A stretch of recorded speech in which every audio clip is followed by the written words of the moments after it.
yang diselenggarakan langsung oleh teenagecharm.id.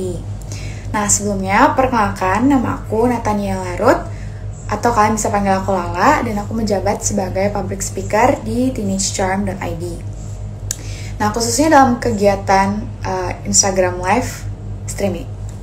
Hari ini kita akan live bersama teman kita, jadi kita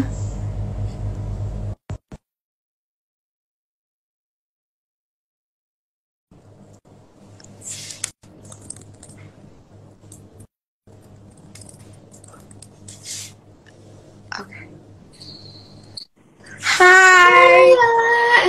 Ya ampun, kita udah lama gak ketemu, Miska. Oke. Oke, kamu boleh perkenalin diri kamu dulu supaya teman-teman tahu. Oke. Hai everyone, hai semua nonton. Perkenalkan, nama aku Mishka Kalimaza. Mungkin biasa dipanggilnya Mishka. Dan bagi yang belum tahu, I am the founder and also first chief executive dari Jewels Community Indonesia. Oke, just for information, kita temenan SD, guys. Iya. Oke, kalau misalnya mau nanya nih, kesibukan hari-hari sekarang ini lagi ngapain aja? Aku kan baru banget masuk sekolah kan habis libur lebaran. Jadi akhir-akhir ini sih sebenarnya lagi banyak ujian, lagi banyak tugas sih lah, sama paling proker OSIS. Bahkan besok pun aku udah ada proker OSIS lagi. Kalau proker tuh kayak gitu? Iya kegiatan-kegiatan. Oke. Terus kalau berarti bentar lagi kelas 12 kan, jadi makin sibuk lagi pasti. Aku kelas 11. Oh iya, maksudnya sebentar lagi kelas 12. Oh ya, sebentar kelas 12. Oke. Nah, jadi sebelumnya terima kasih buat kalian Jewels Community Indonesia karena udah setuju untuk mengadakan live bareng organisasi kita teenagecharm.id. Nah, aku jelasin tema kita hari ini itu Kartini dengan judul Ada Jalan untuk Perempuan Tanah Air. Yap, jadi hari ini kita membahas seputar perempuan, di mana kita akan menyangkut pautkan perempuan dengan pendidikannya, kemudian rasa pantang menyerah, dan juga literasi nantinya. Nah, Miss, jadi sistem live kita itu berjalan dengan aku nanya kamu menjawab, dan kita bakal diskusiin tentang pertanyaan itu dan jadi obrolan. Oke. Oke, sebelumnya kita mulai, aku mau cerita sedikit tentang Kartini. Oke, jadi Raden Ajeng Kartini, atau sebenarnya lebih tepat disebut Raden Ayu Kartini, adalah seorang tokoh Jawa dan pahlawan nasional Indonesia. Kartini adalah seorang pejuang kemerdekaan dan kedudukan kaumnya, wanita, pada saat itu terutama wanita di Jawa. Beliau lahir pada 21 April 1879 dan wafat pada 17 September 1904. Nah, dari tema kita hari ini, ada 2 poin yang mau aku angkat. Yang pertama, Kartini itu kan kalau pada saat itu terbatas ya pendidikannya. Jadi walaupun dia mendapatkan pendidikan tuh kan dari Belanda. Nah, dia tuh mendapatkan perilaku diskriminatif dari siswa dan guru Belanda. Tapi dia tetap semangat untuk meningkatkan prestasinya dan juga memperoleh pengetahuan yang lebih banyak. Lalu yang kedua, Kartini yang pada saat itu dipingit. Jadi for those yang nggak tahu, dipingit itu adat Jawa di mana sebelum menikah tuh nggak boleh keluar rumah. Jadi kan otomatis dia nggak boleh sekolah. Nah, tapi walaupun dia kecewa dengan hal itu, dia tetap berliterasi, dia tetap membaca dan juga mencatat. Jadi kayak dia tuh tipikal yang nggak gampang nyerah dan terus di prosesnya gitu ya. Nah, gagasan Kartini untuk membangkitkan pengetahuan dan pendidikan perempuan juga ia terapkan sehari-hari. Ia mempelajari dan memahami pemikiran emansipasi yang berkembang di negara-negara lain. Emansipasi adalah pembebasan dari perbudakan ataupun persamaan hak. Nah, kalau misalnya Kartini kan fokusnya ke persamaan hak antara kaum perempuan dengan kaum pria. Nah, berangkat dari pengetahuannya, ia kelak bercita-cita mendirikan sekolah bagi perempuan dan menjadi guru. Nah, walaupun beliau belum dapat mencapai cita-citanya, ia membuat orang-orang tuh membangun pihak Yayasan Kartini, yang akhirnya pihak Yayasan Kartini itu membangun sekolah wanita yang diberi nama Sekolah Kartini di Semarang pada tahun 1912. Oke, jadi itu kira-kira background story-nya. Kira-kira Miska ada yang mau ditambahin nggak dari informasi Kartini? Oke. Mungkin aku bakal tambahin beberapa hal. Sebenarnya aku tadi juga udah sempat research sedikit-sedikit. Oke, jadi Kartini ini merupakan sosok perempuan yang sangat peduli terhadap pendidikan perempuan Indonesia. Ia berpendapat bahwa pendidikan adalah kunci untuk memberikan kesempatan yang sama bagi perempuan untuk berkembang dan meraih impian mereka. Oleh karena itu, ia menyediakan fasilitas belajar bagi perempuan di rumahnya, meskipun pada masa itu pendidikan untuk perempuan sangatlah terbatas. Kartini terus memperjuangkan hak-hak perempuan untuk mendapatkan pendidikan dan membaca. Ia menulis banyak surat yang isinya mengenai pemikirannya tentang pentingnya pendidikan dan hak-hak perempuan. Karya-karyanya tersebut kemudian diterbitkan dalam buku yang menjadi sumber inspirasi bagi banyak orang, terutama perempuan untuk berjuang dan meraih mimpi mereka. Kartini juga menghadapi berbagai tantangan dalam upayanya untuk memperjuangkan hak-hak perempuan. Di antaranya adalah seperti yang tadi Lala sebutkan juga ya, perlawanan dari masyarakat yang masih memandang rendah perempuan, serta kebijakan kolonial Belanda yang mengekang kebebasan dan hak-hak perempuan. Namun hal ini tidak menyurutkan semangat dan tekad Kartini untuk terus berjuang. Mungkin kurang lebih itu facts about Kartini. Oke. Malah ya poin-poin kita, karena aku yakin juga teman-teman di sini, para viewers, teenagers, dan juga angels mungkin di sini udah tahu siapa itu Kartini. Oke, kita langsung aja nih Miska diskusi tentang pertanyaan-pertanyaan dan kita juga bakal ngobrol lebih lanjut. Oke, first question, apakah menurut kamu pendidikan itu penting terutama bagi perempuan dan kenapa? Oke. In general juga dulu ya, menurut aku semua manusia itu sejatinya membutuhkan pendidikan, mau itu perempuan maupun lelaki. Pendidikan itu sangat penting. Kenapa? Karena memberikan dasar yang kuat untuk perkembangan seseorang. Dengan pendidikan, seseorang bisa memperoleh pengetahuan dan keterampilan yang dibutuhkan untuk berkembang dan berkontribusi pada masyarakat.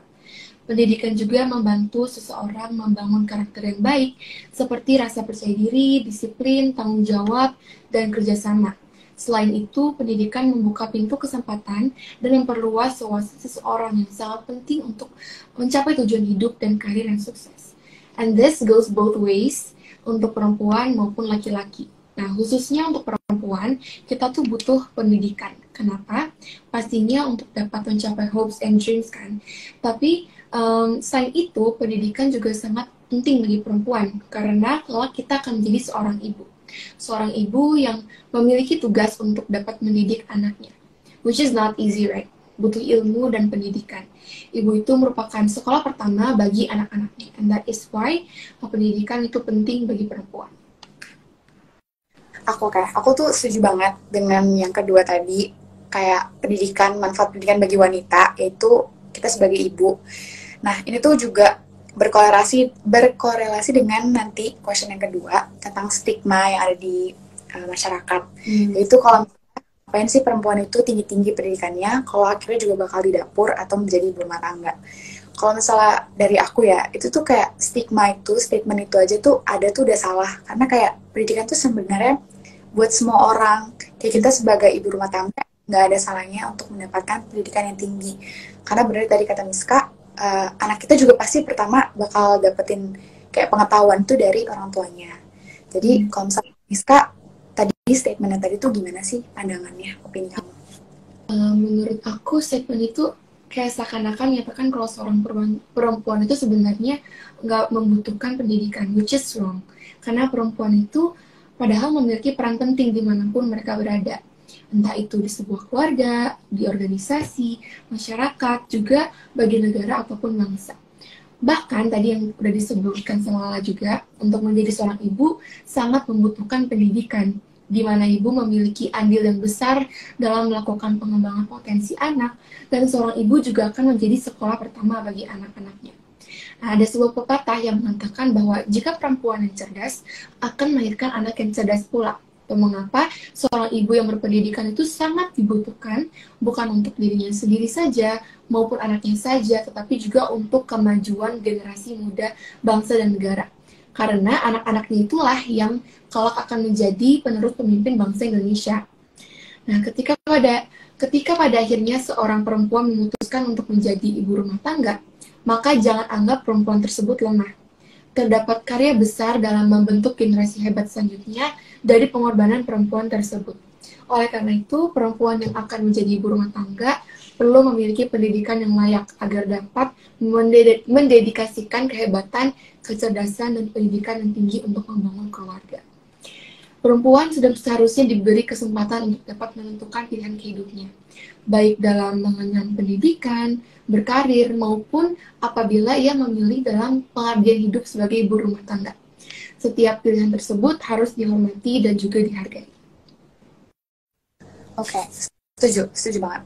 Oke, thank you for answering. Oke, sekarang aku mau nanya, kan konsep pendidikan tuh kan gak harus selalu kayak pendidikan tuh bisa dari mana aja. Tadi kan kita bilang dari ibu gitu kan, makanya kenapa stigma yang tadi itu sebenarnya salah gitu. Kalau misalnya menurut kamu, wadah, kegiatan, atau saran apa saja yang bisa kita lakukan untuk mengembangkan diri? Jadi selain dari sekolah gitu, apa sih yang bisa kita Oke. Sebenarnya, as we all know, di era digital ini, akses menuju informasi itu udah jauh lebih mudah ya. Yang tadinya dulu kalau mau mencari informasi, kalau kita dengar cerita-cerita dari orang tua kita, kalau mereka harus belajar atau ngerjain tugas, itu tuh harus susah payah, harus jauh-jauh ke perpustakaan, cari bukunya, cari babnya, pokoknya ribet lah ya. Sedangkan sekarang, semua bisa diakses melalui handphone. Ini berarti bahwa udah nggak ada alasan lagi untuk kita, para generasi muda, untuk terus bersemangat menambah ilmu, bukan hanya pelajaran sekolah saja, tetapi juga wawasan mengenai isu sosial dan lingkungan di sekitar kita. Contohnya adalah untuk terus up to date dengan kondisi di negara kita ini, dengan rutin membaca artikel, mungkin itu di internet, ataupun di social media. Nah, selain menambah pengetahuan serta wawasan kita, rutin membaca atau mungkin yang lebih kita kenal sekarang itu namanya berliterasi ya, juga penting untuk dapat menambah vocabulary. Aku sendiri mengalaminya kalau misalnya aku lagi baca artikel atau buku, terus nemu kata-kata asing gitu ya. Mungkin teman-teman sekalian mungkin pernah ngalamin juga. Nah, tips dari aku adalah untuk langsung search di internet atau di Google gitu, apa arti dari vocabulary tersebut, sehingga dapat menambah kosakata yang bisa kita pakai sehari-hari juga. Nah, mudahnya akses terhadap informasi ini sebenarnya ada positif dan negatifnya juga ya, lah. Negatifnya itu adalah banyaknya tersebar hoax. Nah, because of that, kemampuan berliterasi sangatlah dibutuhkan. Based on my research, rutin berliterasi mampu improve our critical thinking and optimizing kerja otak kita. That means, dengan rutin berliterasi, kita jadi mampu menyaring dan lebih peka terhadap informasi yang kita dapat. And so many more manfaat dari literasi. Oke. Aku tadi setuju dengan yang berliterasi itu penting karena kita bisa menambah vocab. Buat aku yang gak suka baca buku, dulu tuh aku gak suka baca buku. Kamu dari dulu suka baca buku atau kayak baru-baru ini gitu? Aku sejujurnya suka sih baca buku, tapi mungkin ditambah variasi-variasi lainnya juga kali ya, kayak dari nonton film-film atau nonton kayak news and many more. Tapi sejujurnya aku lumayan suka sih baca buku. Kayak aku tuh merasa bosen gitu loh baca buku semua tuh tulisan. Jadi aku lihat buku tuh yang bergambar, yang tulisan tuh dikit. Cuman akhirnya mungkin karena COVID kemarin kayak itu kayak memaksa aku tuh mau nggak mau harus baca karena kan online school, terus kita nggak dengerin gitu kan, kita ke distract. Akhirnya mau nggak mau kita belajar sendiri, kita baca gitu kan. Jadi akhirnya aku mulai baca tuh karena salah satu novel. Aku mulai suka baca gara-gara salah satu novel nya Terelie. Kamu baca nggak? Oh, series bumi. Oh iya, aku tahu. Aku sempat baca sih, tapi ya aku tahu Terelie. Ya pokoknya itu. Jadi kayak akhirnya aku lebih suka baca dan akhirnya sekarang aku juga try to learn from English books. Jadi sama yang kayak kalau misalnya ada words yang aku nggak ngerti, aku langsung search atau aku tandain dulu, terus nanti aku bakal cari di internet apa sih artinya itu secara nggak langsung menambah vocab kita untuk berkembang. Nah, ngomong-ngomong soal literasi, soal buku, ada nggak sih buku yang kamu suka baca, dan apakah ada hal yang interesting yang untuk bisa kita share ke teman-teman semua di sini? Buku yang aku suka baca, jujur, ya mungkin nggak bisa aku sebutin which one specifically ya. Cuman aku sendiri ngerasa banyak banget sih manfaat dari membaca buku. Kayak seperti pepatah, book is the window World ya, if you have heard it or not. Itu berarti bahwa dengan membaca buku itu kita bisa melihat dunia dari ilmu yang kita dapatkan di dalamnya. Dan dengan terus membaca buku akan terus bertambah juga beragam pengetahuan yang belum kita ketahui. Nah, for me personally, aku as I said before, aku tuh tipe orang yang suka membaca buku. Contohnya nih ya, mungkin ini agak aneh, tapi aku sebenarnya kira ada enjoy gitu untuk baca buku pelajaran. Setiap ujian tuh aku sebenarnya berpacu pada buku pelajaran. Karena di setiap lembaran yang aku baca itu aku merasa kayak ada pengetahuan baru yang aku dapatkan. And it makes me even more curious to know more and more. And itu menyenangkan bagi aku. And other than educational books, sama kayak tadi, aku juga suka banget baca novel di free time aku. Lebih tepatnya sih pas aku SMP ya, aku tuh punya banyak banget free time, and I like to read novels during my free time. Tapi kalau sekarang, aku lebih cenderung terlalu sibuk untuk baca novel. Tapi sometimes during my free time, aku sempetin sih untuk baca novel. Karena menurut aku pribadi, novel itu not only entertaining, tapi juga educational. Bukan hanya pesan moral yang bisa kita dapatkan dari sebuah novel, tapi for me personally, membaca novel itu bisa membuat aku merasa lebih productive and also a stress reliever rather than walaupun aku tetap ngelakuin ya kadang-kadang, tapi aku lebih mending baca novel tuh daripada tiduran all day and then nge-scroll TikTok gitu kan. Ya, jadi kayak ya mungkin for some people tuh seru ya, tapi jujur kayak agak bikin pusing dan radiasi ya. Jadi aku personally ngerasa jauh lebih bermanfaat untuk baca novel karena again bisa meningkatkan daya imajinasi aku and also bisa menambah vocabulary aku. And talking about literasi, aku baru-baru ini belajar kalau literasi itu bukan hanya bisa didapatkan dari membaca atau menonton, but also bisa diterapkan di kehidupan sehari-hari. Contohnya, aku tuh lagi sering-sering banget sok-sokan deep talk sama teman-teman aku, kayak small discussion gitu.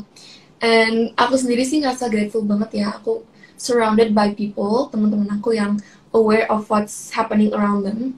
Jadi awalnya itu kita iseng-iseng aja gitu suka deep talk tentang isu-isu sosial, tapi malah dalam kisengan itu mungkin secara tidak langsung juga merupakan salah satu bentuk berliterasi ya. Jadi dari diskusi-diskusi itulah aku bisa memperluas my knowledge dari teman-teman. Gitu. Mungkin contohnya kayak kita juga nih live IG, mungkin bisa salah satu bentuk literasi juga ya sebenarnya. Diskusi terus dapat opini baru, dapat pendapat baru gitu kan. Jadi kayak ada something new gitu. Aku tapi kalau misalnya berliterasi dengan cara ngobrol sama diri sendiri tuh bisa nggak sih kira-kira? Berliterasi jujur bingung ya, karena susah juga gimana cara menambah apa namanya knowledge baru kalau sama diri sendiri. Tapi kalau kamu sendiri gimana? Kalau misalnya aku tuh kenapa ya, mungkin ini aneh ya, cuman aku tuh kadang kalau lagi bosan terus kayak capek kan, kalau nggak salah itu kan matanya sakit, jadi diri itu nggak tahu tentang apa yang aku merasa itu menarik, sampai aku obrolin, terus in the process of that own talking gitu, tiba-tiba aku ketemu, oh iya ini poin baru yang bisa kayak membuka pikiran lebih lagi gitu, kayak tiba-tiba aja gitu muncul, jadi kayak lo sendiri nggak tahu tiba-tiba muncul something new gitu. Nah, oh that's interesting sih, mungkin bisa jadi metode baru juga ya buat teman-teman. Mungkin karena aku kebanyakan ngobrol sendiri jadi kayak tiba-tiba aja gitu dalam bawah. Oke, itu tadi tentang buku yang bisa Miska ngobrolin. Aku juga punya rekomendasi sih sebenarnya. Itu adalah buku series Bumi. Sebenarnya nggak semua orang suka sih, kan karena kan nggak harus disukai semua orang. Cuman I can one thing from that book adalah bahwa kayak persahabatan itu tuh kita harus saling menerima sesama lain, saling menghargai sesama lain. Jadi kalau menurut aku, walaupun itu novel kan jatuhnya, itu pasti ada satu hal yang bisa kita pelajarin dari novel tersebut, dari buku tersebut. Oke, kita selesai tentang literasinya. Sekarang aku mau nanya, kalau misalnya kamu dapat nilai yang kurang memuaskan, atau ada hal yang buat kamu down, kan Miska tuh aktif banget di sekolah yang aku lihat, jadi pasti banyaklah hal-hal yang mungkin buat kamu sedih, atau tiba-tiba kayak kepikiran. Kamu tuh tipikal yang gak menyerah, atau malah sebaliknya kayak kedorong nih semangatnya lebih lagi. Kayak contohnya Kartini yang tadi udah aku sebutin, dia walaupun dipandang rendah sama orang-orang Belanda, dia tetap semangat berprestasi. Nah, kalau kamu gimana? Jujur ya, as we all know, hidup itu kan berliku-liku ya. Pastinya at some point ada fase di mana hidup kita nggak mulus, dan aku juga pasti sebagai manusia pernah melalui itu. Either itu menemukan masalah di pelajaran atau so many more things in life ya. Nah, perasaan sedih itu pasti ada, dan itu wajar, it's normal. Kita juga harus memvalidasi perasaan sedih kita itu. Tetapi, yang penting adalah untuk tidak berlarut-larut dalam kesedihan tersebut. Get back up, karena kegagalan-kegagalan dalam hidup itulah yang bisa membuat fondasi yang kuat, agar kita dapat melanjutkan hidup dengan sejumlah ilmu yang kita pelajari dari kegagalan kita tersebut. Gunakanlah kegagalan-kegagalan tersebut sebagai pelajaran dan motivasi untuk terus belajar dan berusaha lebih baik. Setiap kegagalan atau kesulitan adalah kesempatan untuk tumbuh dan berkembang. Nah, aku juga pernah dengar di pepatah that said that the one who falls and gets up is stronger than the one who never tried. Do not fear failure, but rather fear not trying. Artinya adalah lebih baik sudah mencoba lalu gagal daripada you don't try at all. Karena dengan kita sudah take a step forward, walaupun gagal, asal kita mau mencoba lagi, perlahan-lahan kita akan terus maju ke tahap yang lebih baik, hingga dengan konsistensi, kita akan dapat mencapai tujuan kita. Selain itu, what keeps me motivated adalah sosok-sosok perempuan inspiratif yang memiliki semangat yang besar dan pantang menyerah akan mimpi-mimpi yang mereka punya. Contohnya adalah yang menjadi tema talk show kita saat ini ya, yaitu Ibu Kartini. Jadi beliau sempat mengatakan habis gelap terbitlah terang. Artinya setelah mengalami kesulitan dan kegagalan selalu ada harapan untuk bangkit kembali dan meraih kesuksesan di masa depan. Benar banget. Apa punya own experience yang kamu mau share di sini? Apa? Own experience. Kayak experience kamu tentang hal ini. Mungkin apa ya? Or aku dari aku. Ayo coba kamu dulu. Ya. Oke. Aku tuh dulu pas SMP, aku tuh nilai fisika, nilai biologi itu jelek terus. Padahal aku udah belajar, aku udah mencoba untuk meluangkan waktu sebaik mungkin untuk belajar. Tapi dapat nilainya jelek gitu, jeleknya tuh banget. Nah, terus aku patah semangat tuh, kayak udahlah gitu kan, kayak udah terima kasih gitu kan. Nah, cuman gitu kenapa di SMA ini pada saat aku dapet nilai jelek, aku tuh kayak malah lebih semangat gitu loh, lebih kayak berarti ada yang salah nih dari cara belajar aku, atau mungkin dari aku belajar tuh mungkin ada yang salah aku baca gitu kan. Kalau misalnya orang-orang bilang tuh study smarter, bukan study harder, ya kan? Nah, jadi kayak ya juga ya. Terus akhirnya ya udah, sekarang kalau misalnya dapat nilai yang kurang memuaskan, aku coba cari tahu nih salahnya tuh di mana. Terus ya udah, aku nggak. Jadi sekarang kalau dapat nilai yang jelek, aku nggak gampang nyerah. Aku kayak okay, let's try again and again gitu. Jadi nggak tahu kenapa malah ke-trigger gitu loh untuk lebih semangat, lebih maju lagi gitu. Itu sih. Oke. Aku juga punya cerita nih tentang mungkin cerita tentang gadis sampul aku ya. Jadi mungkin kalau mungkin Lala tahu ya. Jadi aku sebelum ikut gadis sampul 2021 ini, aku sempat juga ikut gadis sampul 2020. Nah, saat itu mungkin karena pertama kali banget aku ikutan kayak those kind of pageants atau competitions, aku kurang ada experience gitu. Jadi tapi aku coba jalani dulu, walaupun awalnya aku rada gugup. Dan setelah as time goes by, aku lolos tahap pertama, tetapi ternyata di tahap kedua, unfortunately aku belum bisa lolos. Dan saat itu aku ngerasa down ya pastinya, dan ngerasa kayak yaudahlah nggak usah lanjutin lagi kali ya ikut pageant ini. Tapi as time goes by, aku somehow aku kayak merasa tertantang untuk mencoba lagi gitu. Karena aku ngelihat kakak gadis sampul 2020, terus aku mulai dari saat aku kayak punya motivation untuk ikut gadis sampul di tahun depannya, yaitu tahun 2021. Nah, di jangka waktu setahun itu aku benar-benar pelajari apa yang harus aku persiapin, dan apa namanya, intinya apa yang harus aku lakukan gitu supaya I can succeed di tahun 2021 ini. Nah, akhirnya saat tahun apa namanya, mulai ada announcement tentang Gadis Sampul 2021 ini, aku coba-coba lagi aja, and then alhamdulillah aku bisa lolos sampai ke finalis, apa namanya, top 20 finalis Gadis Sampul 2021. Jujur aku tuh bersyukur banget.